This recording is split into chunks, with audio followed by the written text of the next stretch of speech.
یہ تو جمعہ پڑھنے کے فضائل تھے. اب جمعہ چھوڑنے کے حوالے سے بھی کچھ سماعت فرما لیجیے احادیث مبارکہ.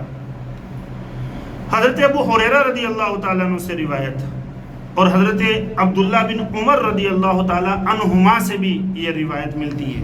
مشہور روایتیں اکثر کو یاد بھی ہوتی ہے. ارشاد فرمایا لوگ جمعہ چھوڑنے سے باز آئیں گے یا اللہ تعالیٰ ان کے دلوں پر مہر کر دے گا پھر وہ غافلین میں سے ہو جائیں گے. اور دوسری روایت حضرت اسامہ رضی اللہ تعالیٰ عنہ سے روایت ہے رسول اکرم صلی اللہ تعالیٰ علیہ وسلم نے ارشاد فرمایا جس نے کسی عذر کے بغیر 3 جمعے چھوڑے وہ منافقین میں لکھ دیا گیا.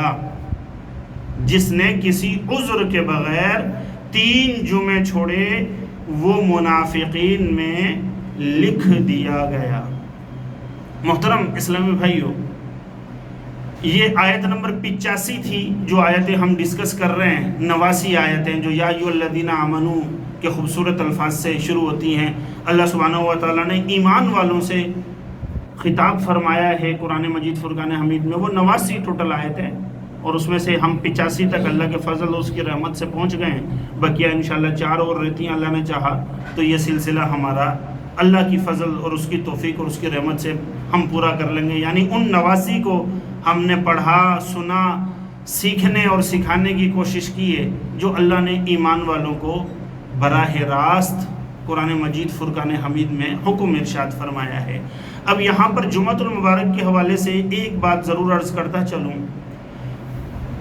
علماء کرام کتب کے اندر لکھتے ہیں اور یہ میں پرانی کتب کی بات کر رہا ہوں، 1000 سال سے بھی پہلے کی کتب کی بات کر رہا ہوں. وہ تحریر فرماتے ہیں کہ ہمارے دین اسلام میں جو سب سے پہلی بدعت رائج ہوئی ہے وہ کون سی ہے.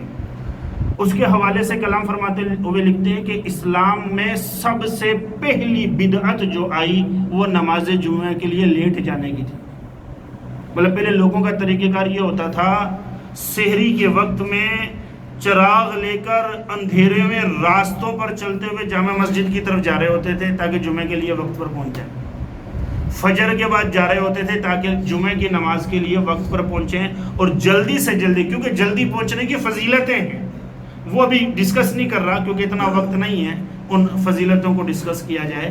صرف عرض کرنا چاہ رہا ہوں کہ علماء نے اسے بدعت لکھا ہے اور سب سے پہلی بدعت لکھا ہے جو اسلام میں رائج ہوئی کہ لوگوں نے نماز جمعہ کے لیے دیر سے جانا شروع کر دیا. اب ان کے لیے دیر سے جانا کیا ہوگا جو سحری کے وقت میں جا رہے تھے. ظاہر سی بات ہے وہ فجر کے وقت بعد چلے جاتے ہوں گے، جمعہ سے 2-3 گھنٹے پہلے پہنچ جاتے ہوں گے. لیکن آج کا حال کیا ہے آپ ذرا سوچیں. دوسری نماز اذان کے وقت پہنچنا یا عربی خطبے کے وقت پہنچنا، گفتگو ہی نہ سننا. اب اردو جاننے والوں کے لیے تو اردو کا بیان خطبہ ہے نا، یہ اردو کا بیان ہی ان کا لیے خطبہ ہے. عربی خطبہ سنت ہے. بات سمجھ میں آ رہی ہے؟ اور یہ پھر وجوب کا درجہ رکھتا ہے عربی خطبہ جو آپ نے پہلے سن لیا. خطبہ اس آیت سے ثابت ہوتا ہے. لینگویج کے حوالے سے کلام کر رہا ہوں تو یہ جو اردو گفتگو ہو رہی ہوتی ہے یہ بھی خطبے کے اندر علماء شمار کر رہے ہوتے ہیں کیونکہ اردو بولنے والے تو اسی کو سمجھ رہے ہیں اور امام اسی کے لیے ممبر پر بیٹھ کر خطبہ ارشاد فرما رہا ہے. تو یہ کتنا سنا جاتا ہے آپ اندازہ لگا لیں.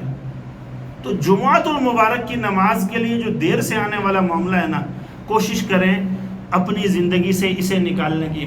مجبوریاں ہوتی ہیں، ہانگ کانگ ہے، معاملات ہیں، سمجھ میں بھی آتی ہے بات، سارے معاملات. لیکن جو مینیج کر سکتا ہے اسے چاہیے کہ وہ نماز جمعہ کے لیے جلدی جایا کرے. امام صاحب کی گفتگو کو سنا کریں، امام صاحب کی گفتگو کو سن کر دین سیکھنے کی کوشش کیا کریں اور پھر دین سیکھ کر اسے اپنی زندگی میں نافذ کرنے کی اپنے ذات پر، اپنے گھر والوں پر، اپنی بچوں پر کوشش کیا کریں. انشاءاللہ عز و جل اس کے فوائد اور اس کے ثمرات آپ کو ملیں گے. انشاءاللہ کوشش کریں گے.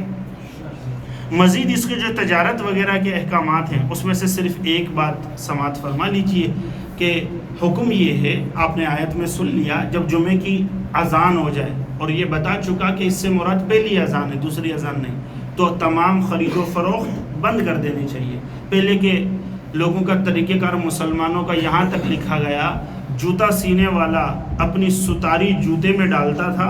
ستاری کہتے ہیں جس سوئی سے جوتا سیتے ہیں اس کو ستاری کہتے ہیں. اپنی ستاری جوتے میں ڈالتا تھا، اگر اذان ہو جاتی تھی نا وہ باہر بھی نہیں نکالتا تھا، وہیں چھوڑ دیتا تھا. لوہار اپنا ہتھوڑا مارنے کے لیے اٹھاتا تھا. علماء لکھتے ہیں کہ اذان کی آواز شروع ہو گئی نا، وہ ہتھوڑا اس پر نہیں مارے گا، جس چیز جو بنانے کے لیے اس نے مارنی تھی چیز وہ سائڈ پہ رکھ دے گا، نماز کے لیے چلا جاتا تھا. انہیں پتہ ہوتا تھا کہ اذان ہو گئی، اب حکم آ گیا ہے اللہ کے ذکر کی طرف دوڑو، یعنی نماز کی تیاری میں مشغول ہو جاؤ. تو اتنی تاکید ہے. اللہ مجھے اور آپ کو عمل کی توفیق عطا فرمائے.